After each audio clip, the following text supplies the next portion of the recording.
Aujourd'hui, on s'intéresse aux renforçateurs. Donc, les renforçateurs, ce sont les petites récompenses qu'on va pouvoir donner à chaque fois qu'une activité est terminée ou qu'on est satisfait de l'enfant, quand il a donné de lui-même pour faire, pour coopérer, pour faire ce que vous lui demandiez. Donc là, on peut estimer que, par exemple, le travail là, a été correctement fait. Donc, il s'agissait de mettre les petits fils chenilles dans les cercles. Donc, vous pouvez déjà renforcer en montrant votre contentement avec les petits panneaux que je vous ai fabriqués. Donc là, c'est bien, c'est réussi. Et par conséquent, je vais pouvoir te donner l'objet que tu aimes en récompense pendant quelques minutes. Alors ça peut être par exemple des bulles de savon ou ça peut être des objets qui sont prisés par l'enfant et qui sont hors de portée de main. Voilà, donc ces objets sont hors de portée de main, ce sont les objets qu'il affectionne très particulièrement et même avec lesquels il a une certaine obsession. Donc nous, en ce moment, dans notre classe, on a un enfant qui a une obsession pour tous les petits cubes foncés de la boîte à cubes, donc les marrons et les noirs. Nous les avons mis de côté pour que ça devienne une récompense et plus une activité obsessionnelle. Voilà, donc ça nous sert de monnaie d'échange pour obtenir quelque chose.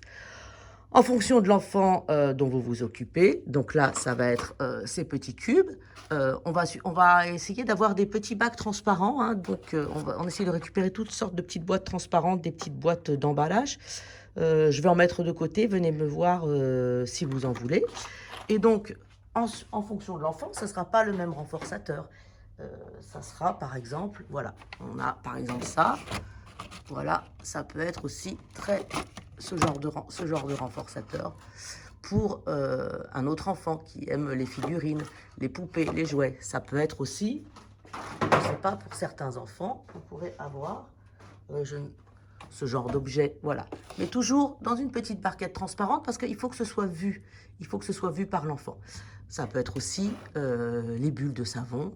C'est assez intéressant ou d'autres, voilà, à vous de trouver en fonction de votre élève et aussi de la période, parce que ça peut changer suivant les périodes, l'objet qui va lui faire vraiment plaisir et qui sera évidemment hors de portée de main. Hein. On est bien d'accord que si l'enfant se met à monter sur la chaise, se met à grimper sur la chaise pour obtenir son renforçateur quand ce n'est pas le moment, on lui signifie bien que c'est interdit. Hein. Voilà, alors ça, c'est quelque chose qui prend du temps à instaurer, mais le panneau interdit pour toute action qui n'est pas demandée ou pour des choses interdites, des choses avec lesquelles il se met en danger, vous devez signifier que c'est interdit en montrant le panneau. Voilà, quand l'enfant reprend une attitude correcte, on lui appose le petit emoji satisfait. Donc voilà.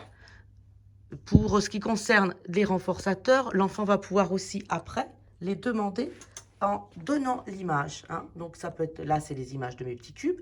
Vous pourrez avoir l'image des poupées ou l'image des dinosaures ou des voitures, je ne sais pas, enfin, ce qui est le renforçateur du moment pour votre enfant. C'est très bien d'avoir les images à portée de main et l'objet hors de portée de main, de manière à ce que, pour entrer en communication, quand il va commencer à vous donner l'image en échange de l'objet, vous serez déjà dans une pré-communication verbale. Voilà, donc c'était le chapitre sur les renforçateurs.